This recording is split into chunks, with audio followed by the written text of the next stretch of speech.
Wrong table, wrong day, gentlemen. They thought she was just a waitress. They thought they could lean over her table and demand whatever they wanted, because they had the suits and the money. But what they didn't see was the man sitting perfectly still in the corner booth. A man with a sharp suit, an emotionless face, and tattoos on his neck that told a story no one survives. A retired Korean Mafia boss who had spent years trying to be a ghost. And in less than 3 seconds, the entire power dynamic in that diner shifted forever. The lunch rush was a symphony of ordinary chaos. The clinking of silverware. The low hum of the city outside. Everyone was minding their own business. And right in the center of the storm stood Kathy. Professional. Hardworking. Just trying to finish her shift. Until 2 men in blue suits decided the rules didn't apply to them. Voices rising. A hand slamming onto the table. Turning a peaceful afternoon into an act of intimidation. The other customers looked down at their plates. The father in the background pulled his child closer, eyes averted.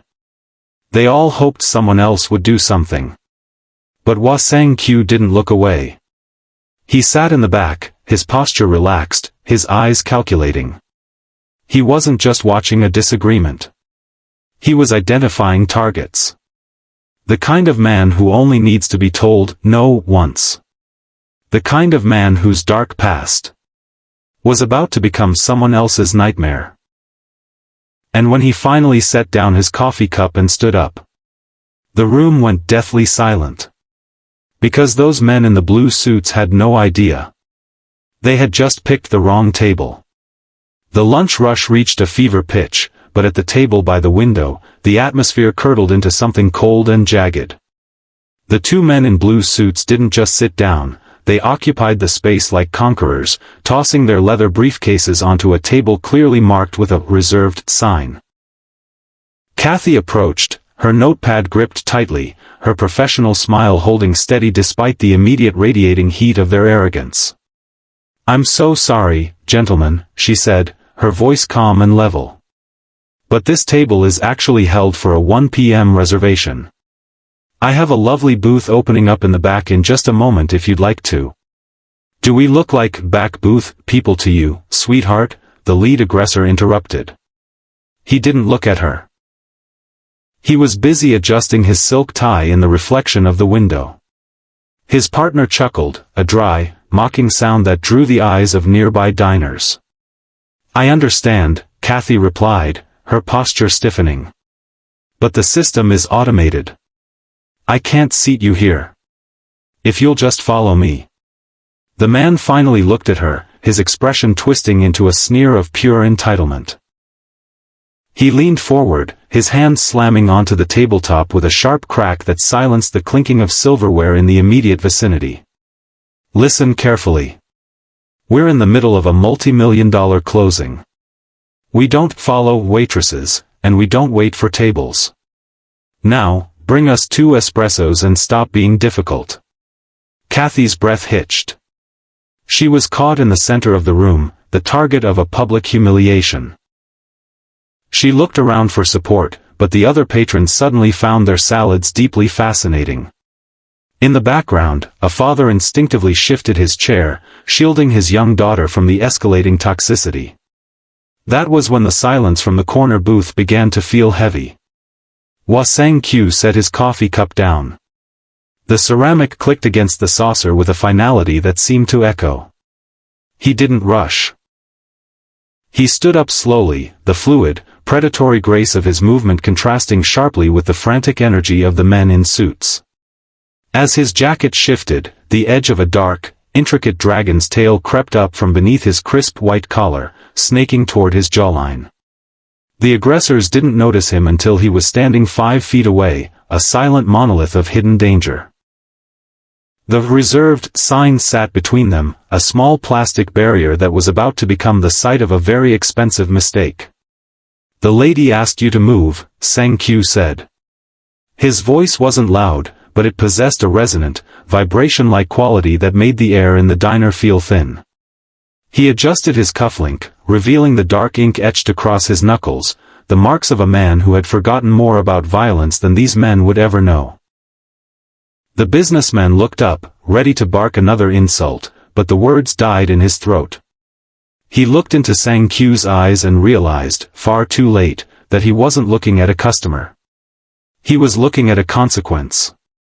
The air in the diner turned heavy, the kind of stillness that precedes a lightning strike. The lead businessman, emboldened by his own expensive suit and the silence of the room, sneered at Sang Q. "You got a problem, Grandpa? Or are you just lost on your way to a tattoo parlor?" He reached out, a dismissive hand moving to shove Sang Q's shoulder, intending to brush the distraction aside. He never finished the movement. In a blur of motion too fast for the untrained eye to follow, Sang Q's hand shot out. It wasn't a punch or a showy display of force, it was the clinical, terrifying efficiency of a man who had spent decades dismantling human beings. He intercepted the man's wrist mid-air, his thumb finding the delicate pressure point between the ulna and radius with surgical precision. With a slight, practiced twist of his own forearm, Sang Q forced the man's hand into a brutal hyperflexion. The aggressor's knees hit the linoleum floor with a sickening thud. A strangled gasp escaped his throat, his face draining of color as the agonizing lock sent white-hot signals of surrender to his brain. His partner surged forward, but Sang Q didn't even look at him. He simply shifted his weight, his free hand resting casually in his pocket, radiating such a cold, predatory aura that the second man froze mid-step, his bravado evaporating instantly. Sang Q leaned down, his face inches from the lead aggressor's. He didn't shout. He didn't growl. His voice was a low, melodic silk that carried further than any scream. "You are breathing the same air as a woman who works harder in an hour than you have in your entire entitled life," Sang Q whispered, the ink on his neck seeming to pulse in the fluorescent light. "You disrupted her day. You threatened her peace. Now, you are going to make it right." The businessman, trembling and pinned to the floor by nothing more than a few inches of leverage and a lifetime of specialized violence, could only nod frantically. "Apologize," Sang Q commanded, the word barely a breath, yet it carried the weight of a death sentence. I'm sorry," the man choked out, looking up at Kathy with wide, watery eyes. "I'm sorry, ma'am. Please." Sang Q maintained the hold for one heartbeat longer, just enough to let the man feel the precipice he was standing on, before releasing the wrist. The aggressor collapsed back, cradling his hand as if it were made of glass. "Get out," Sang Q said, returning to his seat as if he had done nothing more than fold a napkin. "And take your briefcases. They're cluttering the ladies' table." The silence that followed was absolute, broken only by the frantic, uneven scuffling of leather shoes on the diner floor. The two men didn't look back, they scrambled toward the exit, nearly colliding with a delivery driver as they burst through the glass doors. The heavy thud of the door closing behind them seemed to break the spell that had gripped the room. Slowly, the low hum of the city and the distant clatter of the kitchen returned, but the atmosphere remained charged with an electric, unsettled energy. Kathy stood frozen by the table, her hand still hovering near the reserved sign. Her heart hammered against her ribs, a wild, frantic rhythm that made her fingers tremble. She looked down at the empty space where the men had been, then slowly turned her gaze toward the corner booth. Sang Q was already back in his world of quiet precision. He smoothed the sleeve of his suit jacket and picked up his coffee, his movements so fluid and mundane it was as if the last 60 seconds had been a shared hallucination. But as he looked up, his eyes met hers, and the breath caught in Kathy's throat. The kindness she had seen earlier. The polite customer who tipped well and spoke softly, was still there, but it was now a thin veil over something much deeper and more dangerous. In the depth of his pupils, she saw a cold, unwavering stillness, a shadow that didn't belong in a brightly lit diner. It was the look of a man who had stood at the edge of the world and didn't blink. She walked toward him, her steps hesitant. "Thank you," she whispered, her voice finally finding its way out.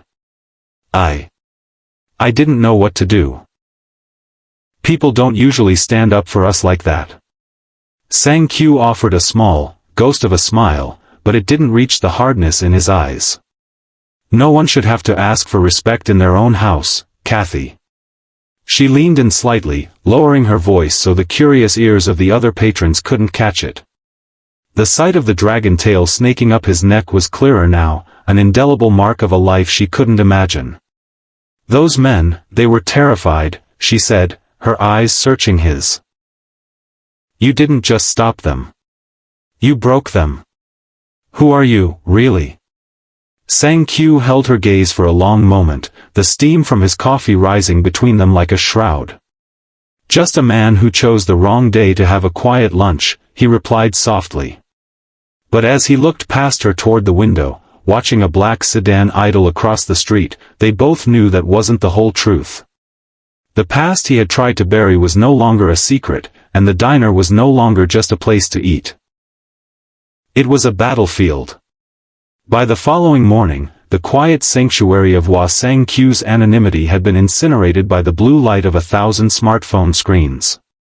A teenager at a nearby booth had captured the entire encounter, the flick of the wrist, the terrifying stillness of Sang-Q's posture, and the jagged ink of the dragon snaking up his neck. The caption read, "Secret boss ends bully in 3 seconds," and by sunrise, it had been shared 10,000 times.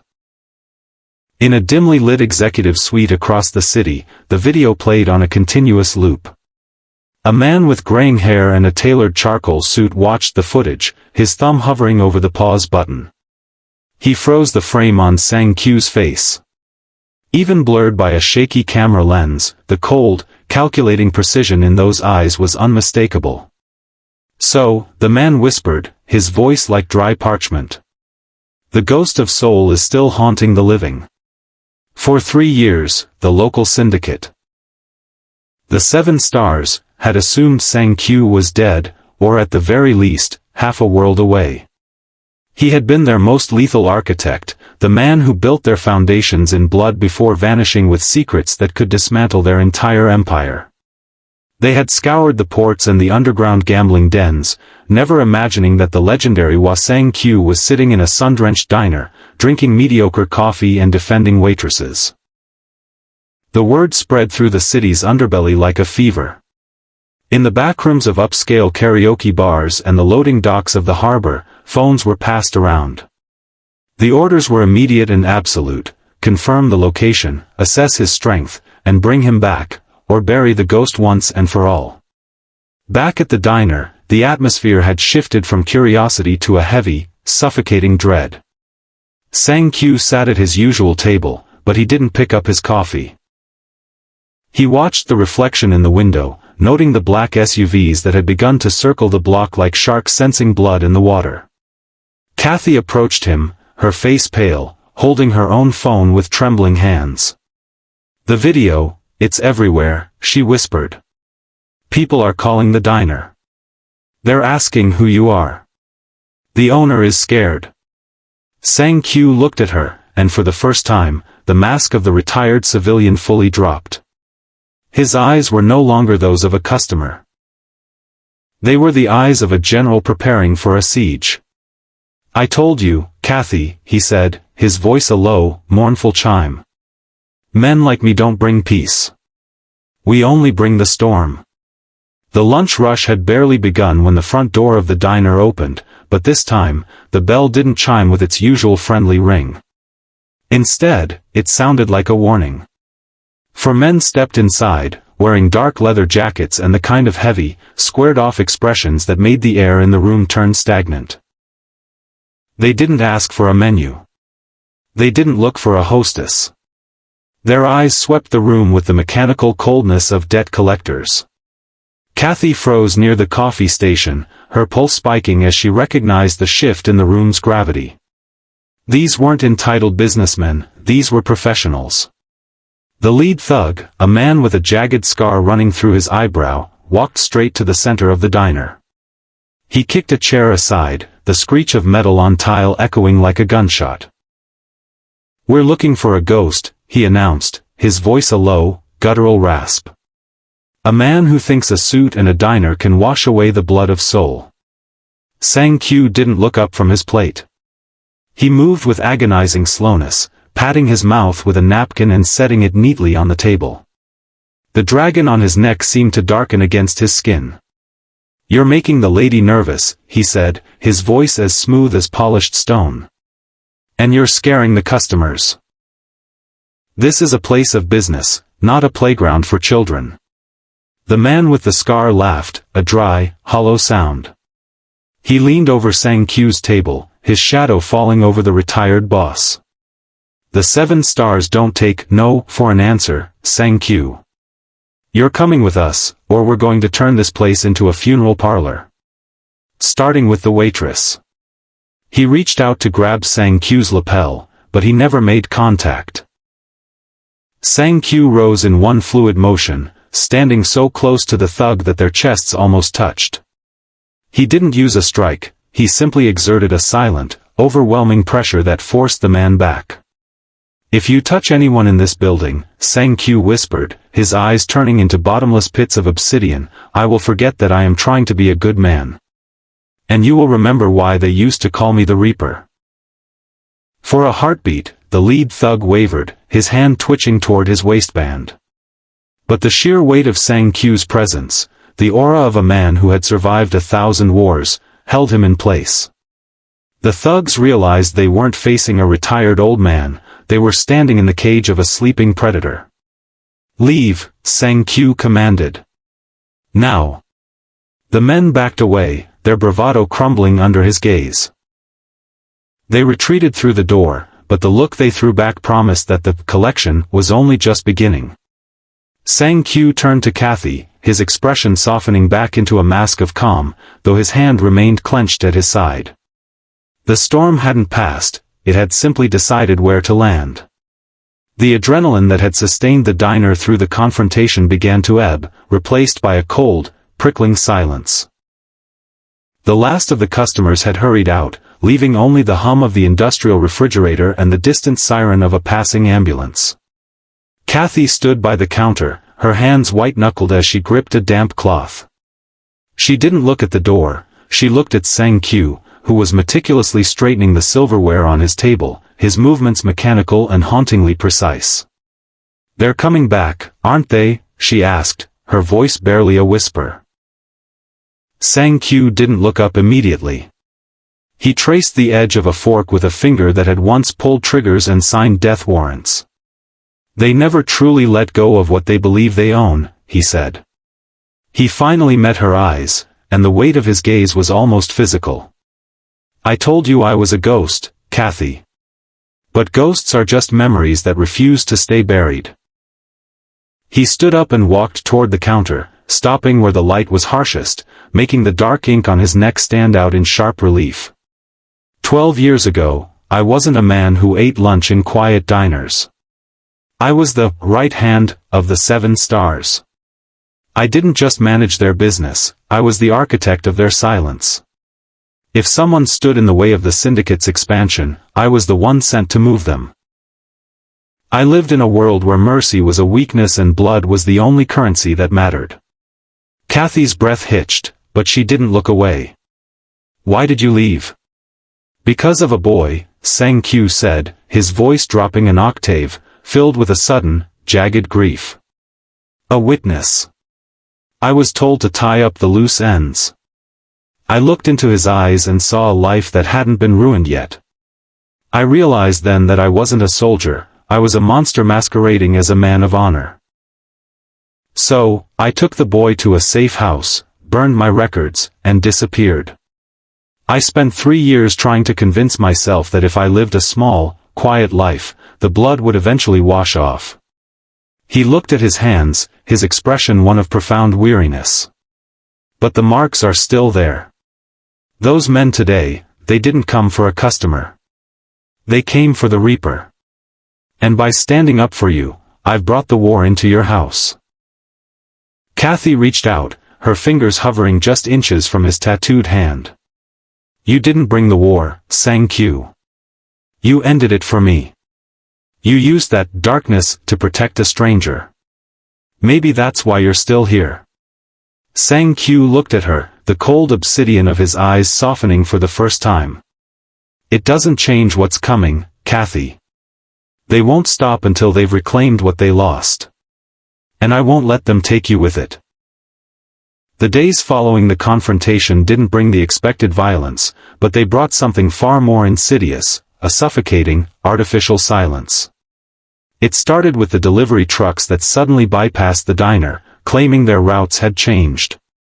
Then came the city inspectors, 3 in a single afternoon, citing obscure plumbing codes and threatening to pull the diner's license by the end of the week. Kathy stood by the window, watching a group of men in charcoal suits. Different from the street thugs, but carrying the same predatory stench, standing across the street with clipboards and blueprints. It's not just about the fight anymore, is it? She asked, her voice tight with a realization she didn't want to voice.